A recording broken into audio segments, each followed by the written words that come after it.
નમસ્કાર વિદ્યાર્થી મિત્રો,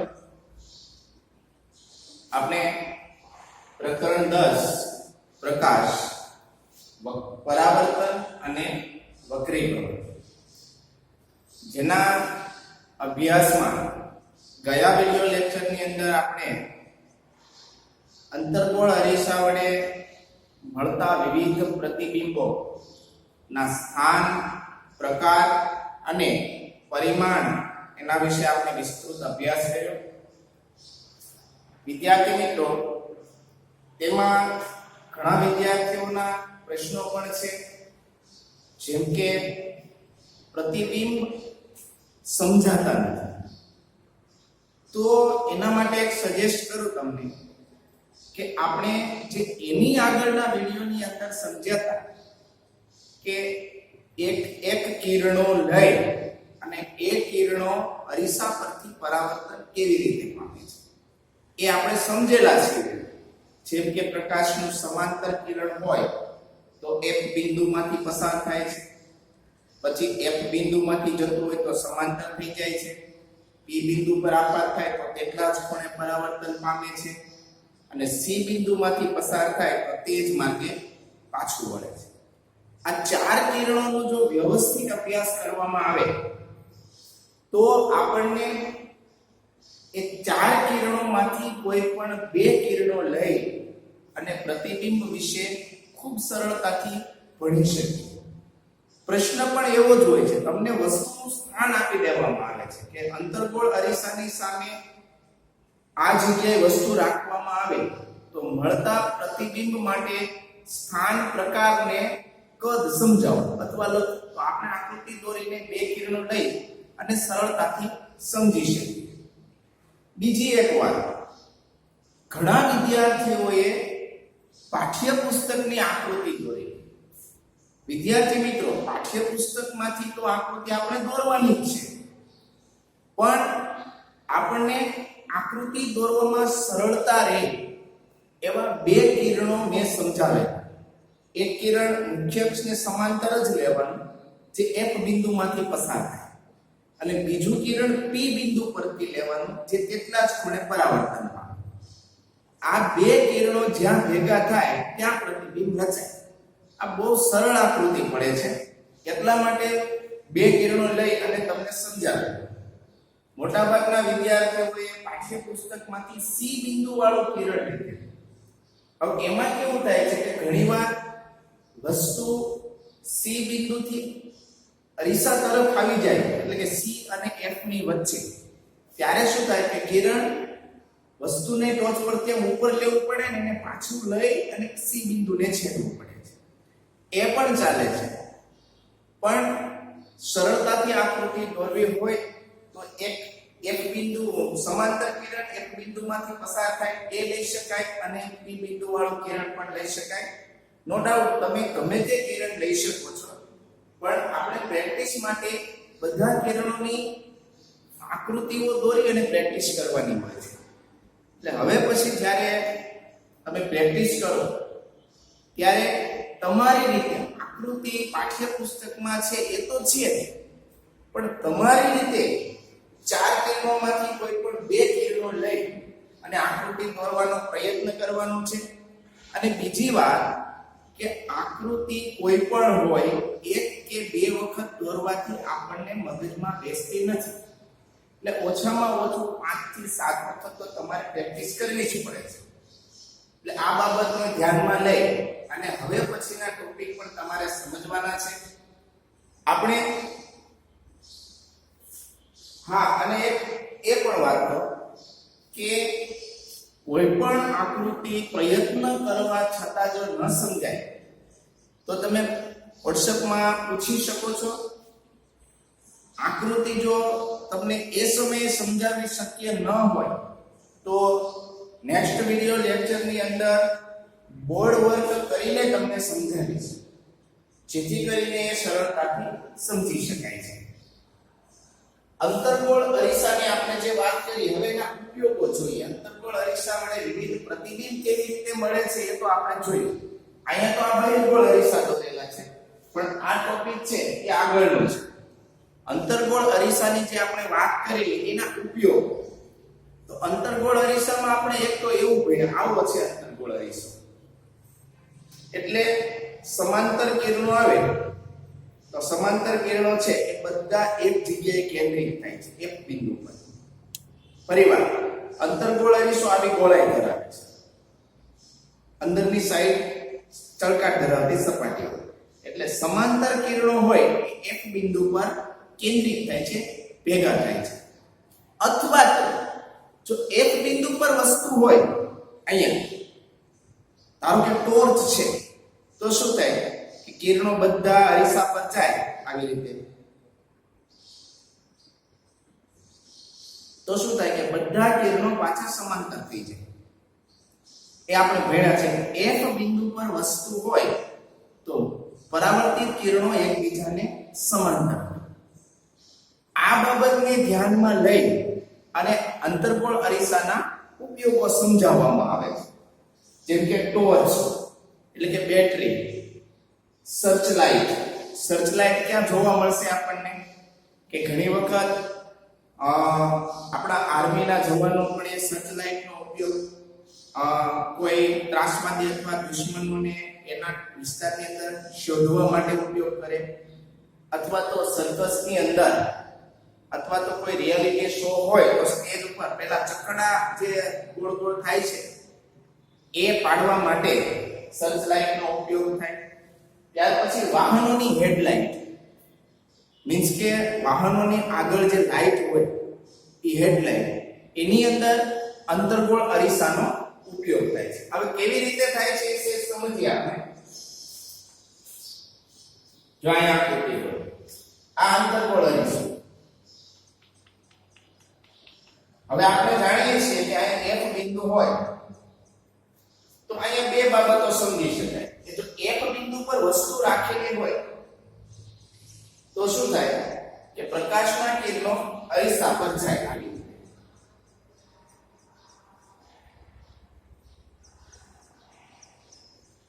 અને એક બિંદુ પરથી અરીસા પર આપાત થતા કિરણો પરાવર્તન પામી મુખ્ય અક્ષને સમાંતર થઈ જાય. એ પણ તમે જોયું છે. એટલે પ્રકાશના કિરણો એક જ માર્ગે બધા જતા. ઓલું શું થાય કે માત્ર લેમ્પ હોય, આવી રીતે લેમ્પ હોય અને એમાંથી જે પ્રકાશના કિરણો નીકળતા હોય એ ચારે તરફ જતા હોય. પણ જ્યારે એ જ લેમ્પને એક બિંદુ પર રાખવામાં આવે ત્યારે શું થાય કે મોટા ભાગના કિરણો જે અરીસા પર જાય છે એ શું થાય આવી રીતે સમાંતર બની જાય. એટલે પ્રકાશનો એક ચોક્કસ માર્ગ મળી શકે અને ત્યાં બધા કિરણો એક માર્ગે ભેગા થતા હોય. એટલે શક્તિશાળી એક પ્રકાશનો ગતિપથ માર્ગ મેળવી શકે. બધા કિરણો ભેગા થાય એટલે પ્રકાશ ભેગો થયો કહેવાય. જેથી કરીને એ પ્રકાશની તીવ્રતા, એ પ્રકાશની એબિલિટી વધી જાય છે અને જેથી કરીને આપણે વધારે પ્રકાશ મેળવી શકીએ છીએ. તો વાહનોની હેડલાઇટમાં એવું જ હોય છે. હેડલાઇટનો તમે થોડો અભ્યાસ કરો તો તમને ખ્યાલ આવે. દાખલા તરીકે વાહન છે, એનો મોરો છે, આવી રીતે હેડલાઇટ હોય. અથવા તો ધારો કે મારી તરફ વાહન આવે છે તો આવી રીતે હેડલાઇટ હોય. અહીંયા વાહન છે, આ વાહનનો આગળનો ભાગ છે. હવે હેડલાઇટમાં તમે સમજી શકો કે આવો અર્ધ ગોળાકાર એક ભાગ હોય છે જે ચળકાટ ધરાવતો હોય છે, એટલે કે અંતર્ગોળ અરીસા તરીકે વર્તે છે. અને અહીંયા લેમ્પ હોય. આ વાહનની હેડલાઇટ છે, અહીંયા કાચ હોય. અહીંયા જે કંઈ તમે આપણે વાહનની વાત કરીએ છીએ તે વાહન છે. તો આ વાહનની હેડલાઇટ છે, આ આગળનો કાચ છે અને આ અંદરનો અંતર્ગોળ અરીસો છે. અહીંયા લેમ્પ છે. તો તમે સમજી શકો લેમ્પ ક્યાં હશે? મુખ્ય કેન્દ્ર પર હશે. લેમ્પ અરીસાથી થોડો દૂર હશે એટલે ક્યાં આવી જાય? મુખ્ય કેન્દ્ર 1 પર. જેથી કરીને પ્રકાશના કિરણો બધા અરીસા પર જાય કે બધા કિરણો આવી રીતે મુખ્ય અક્ષને સમાંતર થઈ જાય. અને એક શક્તિશાળી પ્રકાશનો શેરડો જેને કહેવાય આપણે મેળવી શકીએ છીએ. એટલે વાહનોની હેડલાઇટ, સર્ચ લાઇટમાં પણ આ જ સિદ્ધાંત લાગુ પડે.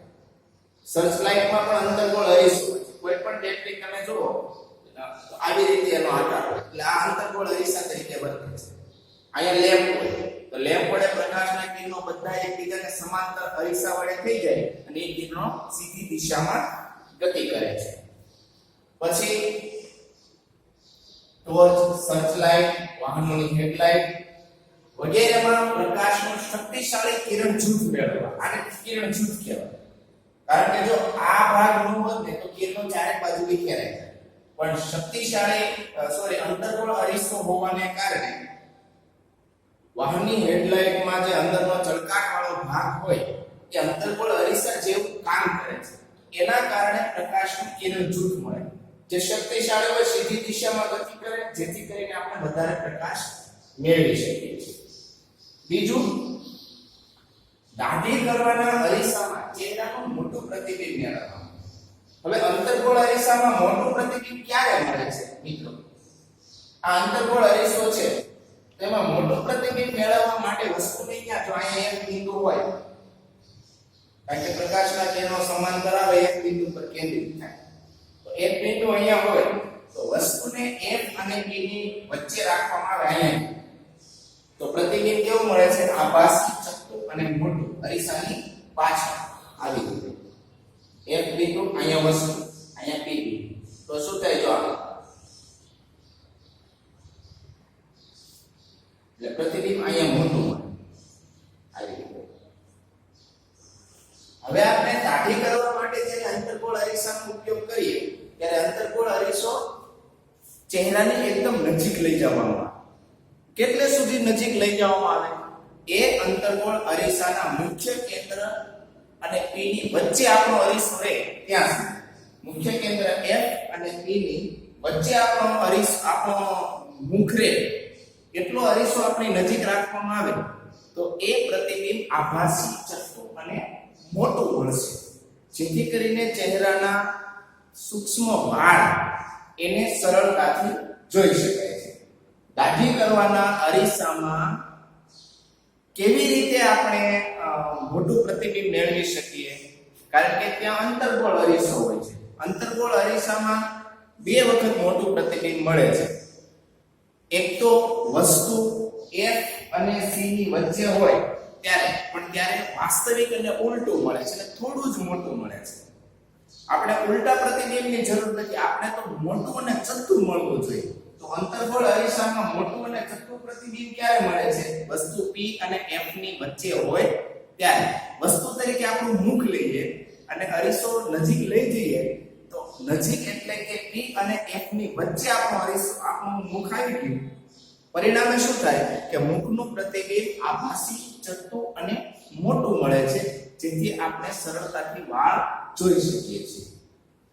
એવી જ રીતે દાંતરો દાંતનું મોટું પ્રતિબિંબ મેળવવા માટે મુખની અંદર જોવું હોય તો દાંતરો શું કરે? અંતર્ગોળ અરીસાનો ઉપયોગ કરે. અંતર્ગોળ અરીસો મુખની એકદમ નજીક લઈ જાય. આ અંતર્ગોળ અરીસો છે, આ મુખ છે, તો મુખની એકદમ નજીક લઈ જાય છે, જેથી કરીને મુખના દાંતનું આભાસી, ચત્તું અને મોટું પ્રતિબિંબ મળે. એક વાત ખાસ યાદ રાખવાની કે અંતર્ગોળ અરીસાની નજીક વસ્તુ આવ લઈ જઈએ એટલે પ્રતિબિંબ આભાસી, ચત્તું અને મોટું. નજીક એટલે કેટલું નજીક? F અને P ની વચ્ચે વસ્તુ લઈ જઈએ એટલે પ્રતિબિંબ મોટું મળે છે. દાંતરો મોટું પ્રતિબિંબ મેળવવા પછી સૌર ભઠ્ઠીમાં સૂર્યપ્રકાશને કેન્દ્રિત કરવા. કારણ કે સૂર્યપ્રકાશ ના કિરણો એકબીજાને સમાંતર હોય તેવું આપણે ભણ્યા છે. સૌર ભઠ્ઠી એટલે શું? ભઠ્ઠી કોને કહેવાય? પહેલા તો કે જ્યાં ધાતુ ગાળવા માટે અથવા વસ્તુને ગાળવા માટે ઊંચું તાપમાન મેળવવામાં આવે છે એવી ભઠ્ઠી, એવી જગ્યા જેને ભઠ્ઠી કહેવાય. હવે જો તાપમાન ઊંચું મેળવવા માટે સૂર્ય ઊર્જાનો ઉપયોગ થતો હોય તો એ સૌર ભઠ્ઠી કહેવાય. તો સૌર ભઠ્ઠીમાં શું હોય કે મોટો અંતર્ગોળ અરીસો. આવી રીતે સૂર્ય કિરણો છે બધા આવે છે, બધા સૂર્ય કિરણો ક્યાં કેન્દ્રિત થશે?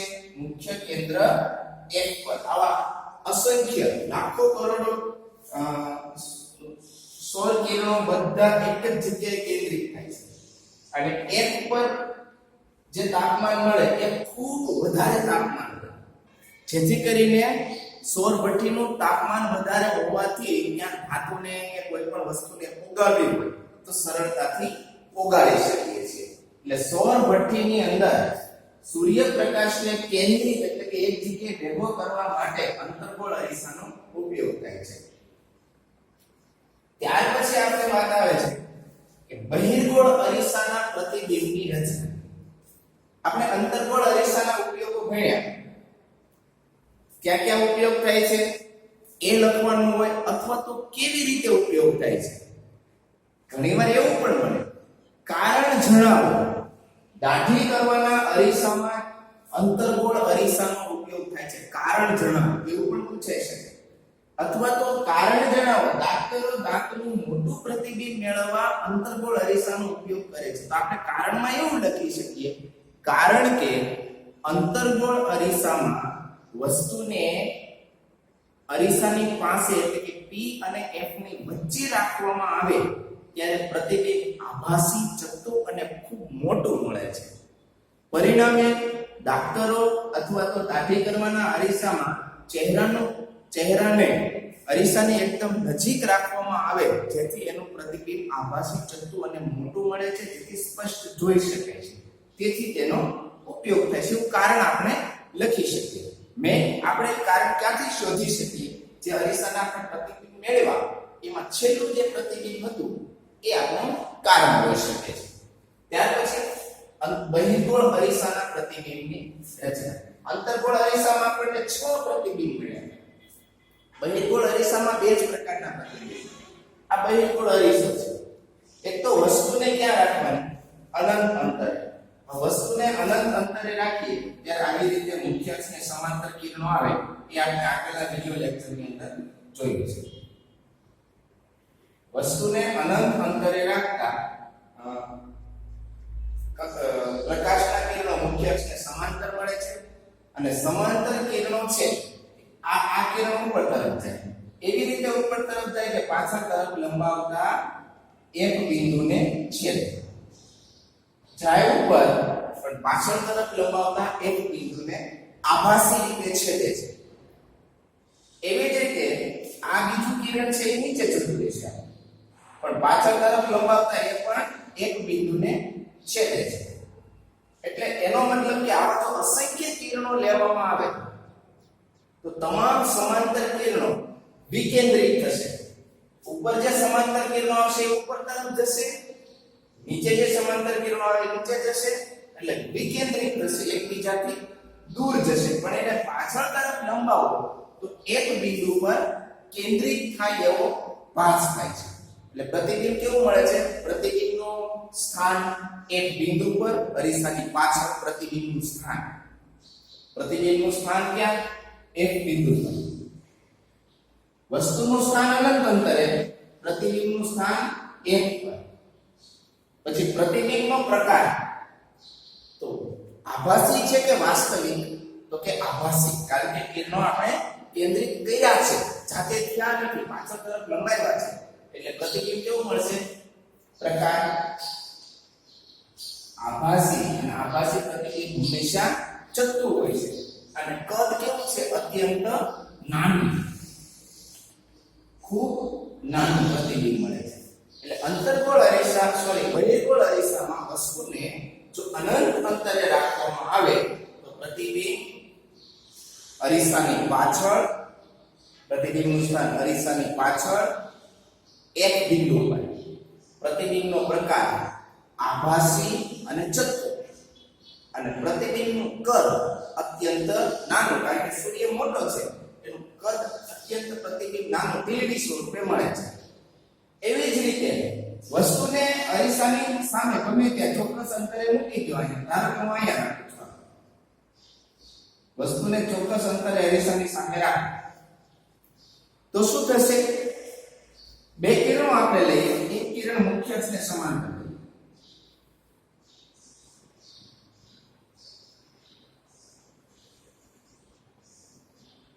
મુખ્ય મુખ્ય અક્ષ ને સમાંતર કિરણની શું વાત છે? મુખ્ય અક્ષ ને સમાંતર કિરણ પાછળ તરફ લંબાવો તો એક બિંદુને છેદે, પણ આગળ તરફ લંબાવો તો આમ ઉપર જાય, જેને વિકેન્દ્રિત થયું છે એમ કહેવાય છે. બીજું એક કિરણ લઈએ પી બિંદુ પર. તો પી બિંદુ પર જેટલા ખૂણે આપાત થશે એટલા જ ખૂણે પરાવર્તિત થશે. તો પરાવર્તિત કિરણને હું પાછળ તરફ લંબાવું તો આવી રીતે થાય, તૂટક રેખા બને. અહીંયા બે કિરણો ભેગા થયા છે તો પ્રતિબિંબ કેવું મળશે? પ્રતિ વસ્તુનું નામ AB તો પ્રતિબિંબનું નામ A ડેશ B ડેશ. તો જુઓ, વસ્તુનું સ્થાન અરીસાની સામે ચોક્કસ અંતર, પ્રતિબિંબનું સ્થાન અરીસાની પાછળ. પાછું એક બિંદુ અને B બિંદુની વચ્ચે જ રહે પ્રતિબિંબ. એક બિંદુ પર ગયું, અનંત અંતરે વસ્તુ હતી તો પ્રતિબિંબ એક બિંદુ પર ગયું. અનંત અંતરથી નજીક થોડીક વસ્તુ આવી અરીસાની તો પ્રતિબિંબ F અને P ની વચ્ચે આવી ગયું. પ્રતિબિંબનું સ્થાન F અને P ની વચ્ચે, અરીસાની પાછળ F અને P ની વચ્ચે. પ્રતિબિંબનો પ્રકાર તો દેખાય છે તમને ચત્તુ, અને બીજું કે આપણે પાછળ તરફ કિરણો લંબાઈમાં એક કિરણો કેન્દ્રિત થયા છે એટલે આભાસી. આભાસી અને ચત્તુ. અને પ્રતિબિંબનું કદ વસ્તુ કરતા નાનું. તો અહીંયા શું સમજી શકાય આપણે? ફરીવાર વાત કરો તો જો આપણે વસ્તુ દોરી, બે કિરણો લીધા, એક કિરણ મુખ્ય અક્ષને સમાંતર લીધું, એક કિરણ ઉપર તરફ જાય, પણ એવી રીતે ઉપર તરફ જાય પાછળ લંબાવો તો એક બિંદુને છેદે. અહીં એક બિંદુ છે તો પછી બીજું કિરણ P બિંદુ પર લીધું, જેટલા ખૂણે જાય એટલા જ ખૂણે પાછું કરે. P બિંદુની આ નિયમ છે.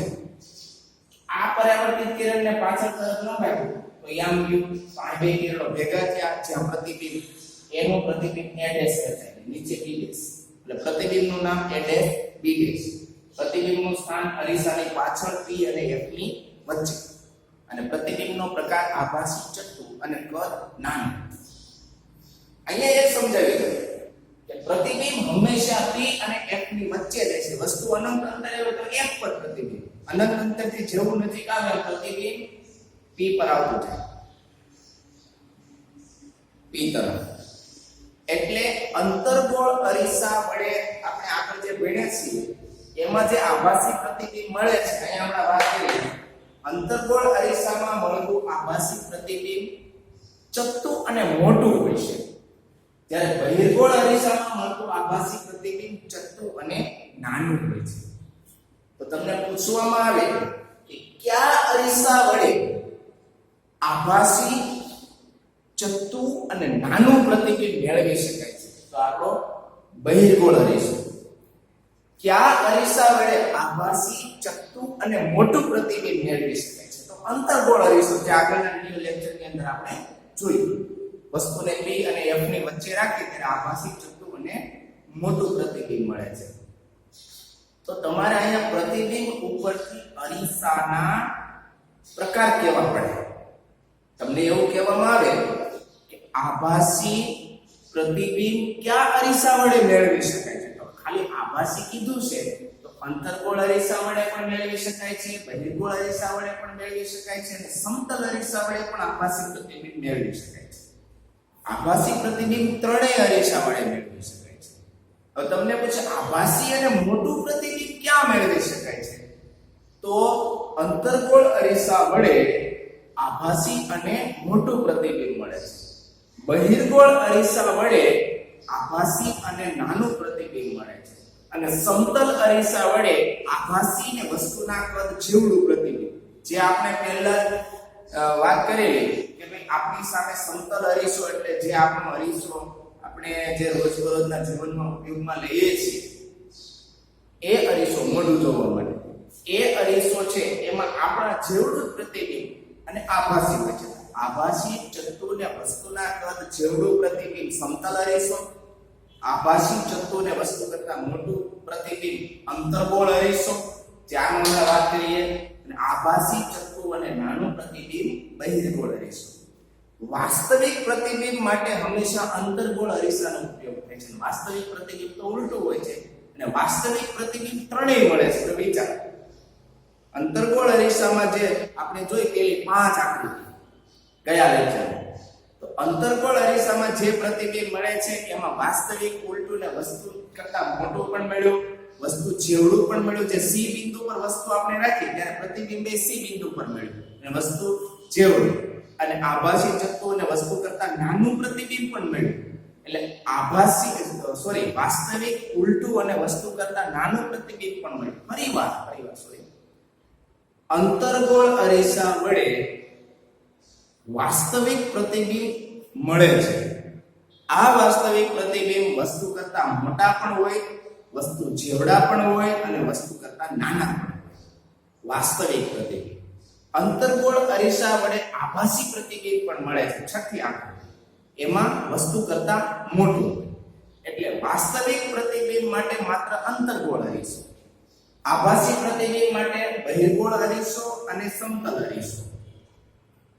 માત્રની વાત કરીશું. આભાસી પ્રતિબિંબ માત્ર જો મળતો હોય તો આ બહિર્ગોળ અરીસામાં માત્ર આભાસી અને નાનું, સમતલ અરીસામાં માત્ર આભાસી અને વસ્તુ જેવડું મળે.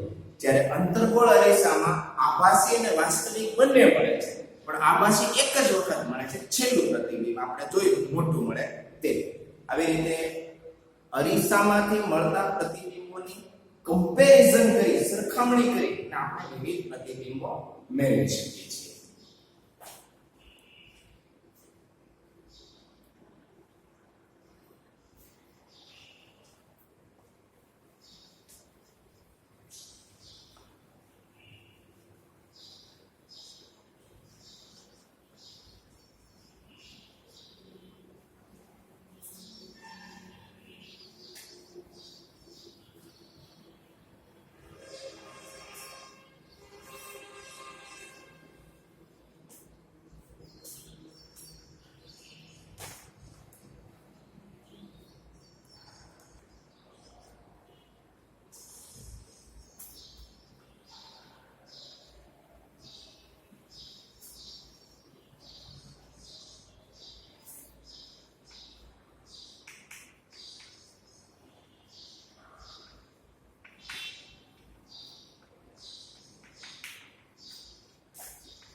જો સમતલ અરીસા વડે માત્ર આભાસી ચત્તુ અને વસ્તુ જેવડું જ પ્રતિબિંબ મળે. સમતલ અરીસો એટલે કયો? આવો અહીંયા જેવડી વસ્તુ હશે ને એવડું જ અહીંયા આભાસી પ્રતિબિંબ હશે. આભાસી ચત્તુ અને વસ્તુ જેવડું જ પ્રતિબિંબ મળે. અંતર્ગોળ અરીસામાં વાસ્તવિક ઉલટું આપણ મળે છે. વાસ્તવિક અને ઉલટું હોય તો વસ્તુ કરતા મોટું પણ હોઈ શકે, વસ્તુ જેવડું પણ હોઈ શકે અને વસ્તુ કરતા નાનું પણ હોઈ શકે. અંતર્ગોળ અરીસામાં જ્યારે વસ્તુને C અને F ની વચ્ચે રાખો ત્યારે પ્રતિબિંબ વાસ્તવિક, ઉલટું અને મોટું મળે. જ્યારે વસ્તુને C બિંદુ પર રાખો ત્યારે પ્રતિબિંબ વસ્તુ જેવડું મળે અને જ્યારે વસ્તુને C થી દૂર રાખો ત્યારે પ્રતિબિંબ નાનું મળે. એટલે વાસ્તવિક અને ઉલટું મળે ત્યારે ત્રણ પ્રકારના પ્રતિબિંબ મળે. એટલે અંતર્ગોળ અરીસામાં આભાસી અને ચત્તુ પ્રતિબિંબ મળે. આ પ્રતિબિંબ ક્યારે મળશે? જ્યારે વસ્તુ P અને F ની વચ્ચે હોય ત્યારે કેવું મળશે? વસ્તુ કરતા મોટું. આભાસી અને ચત્તુ પ્રતિબિંબ હંમેશા વસ્તુ કરતા મોટું. એટલે સમજી શકાય કે અંતર્ગોળ અરીસામાં વાસ્તવિક મળે છે અને આભાસી મળે છે. વાસ્તવિક ઉલટા હોય, આભાસી જથ્થા હોય. વાસ્તવિક ત્રણેય પ્રકારના હોય છે. પ્રતિબિંબ મોટું પણ હોય, નાનું પણ હોય અને વસ્તુ જેવડું પણ હોય. જ્યારે આભાસી હોય એ માત્ર મોટું જ હોય. અને બહિર્ગોળ અરીસામાં આભાસી જથ્થું અને નાનું જ મળે માત્ર. આ સિવાય પ્રતિબિંબ મળતું નથી. આભાસી જથ્થું અને નાનું વસ્તુને ગમે ત્યાં રાખો, પ્રતિબિંબ P અને F ની વચ્ચે. આવી રીતે ત્રણેય અરીસાની કમ્પેરિઝન કરી અને પ્રતિબિંબના પ્રકાર ઉપરથી અરીસાના પ્રકાર વિશે આપણે માહિતી મેળવી શકીએ છીએ. મિત્રો, પ્રેક્ટિસ કરશો, સમજશો એકને એક ટોપિક એકથી વધારે વાર, તો જ તમને આ ટોપિકમાં વધારે સારી રીતે સમજણ મેળવી શકશે. અહીંયા તો તમારે સમજવાનું છે. હવે આના ઉપરથી અનેક પ્રકારના પ્રશ્નો બનતા હોય છે. તમારે એના જવાબ સ્વરૂપે પેપરમાં અથવા તો પરીક્ષામાં લખવાનું હોય છે. એટલે તમારે દરેક ટોપિકનો ઊંડાણપૂર્વક અભ્યાસ કરી અને પછી એ ટોપિક તમારે ક્લિયર છે એવું સમજવાનું છે. Thank you.